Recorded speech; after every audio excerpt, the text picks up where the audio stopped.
Welcome back to Let's Taco About Real Estate, where you ask a real estate question, I give you the most simple answer possible, and then we talk about tacos. Today's question is, are we in a housing bubble? A housing bubble usually starts with a healthy economy. You have disposable income, secure jobs, interest rates are low, more people are interested in getting a mortgage. So eventually you're going to have more buyers, and that's going to make the demand exceed the supply because you have more buyers than you do houses. This is going to also attract investors because they realize it's a good time to buy more investment in real estate because the prices are going to go up. So the investment's going to go up. So what this does is create, like I said, more demand than supply, and that's going to cause the bubble to stretch and grow. Now, as the demand continues to exceed supply and the prices raise, this is going to eventually cause housing prices to become unsustainable. So people aren't going to be able to afford to buy houses. This will slow down the buying process, and eventually what will happen is that the supply will exceed the demand. So you'll have more houses than you do buyers. So what happens when that comes? The value of houses go down because you don't have as many people buying them. With fewer buyers, the prices are going to come crashing down and the bubble's going to burst. Some of you may remember this from the housing crisis of 2008.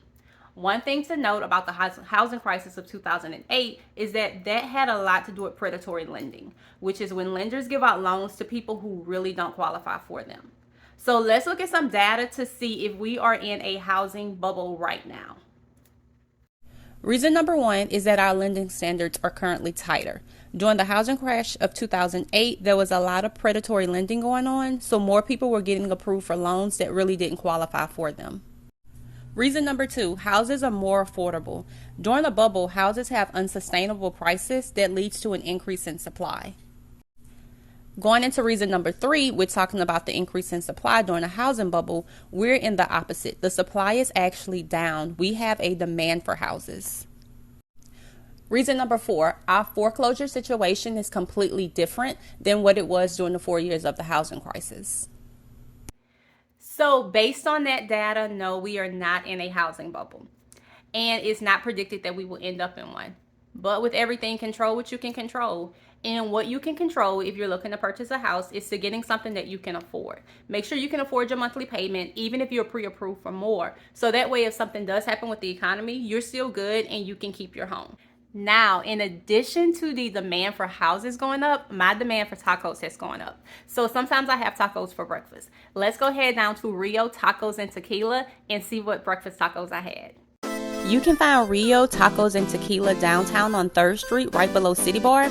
They opened last year in January. Chad Hughes is the owner and the chef is Tony Pointer. She wanted to make sure that everything on the menu was made in-house.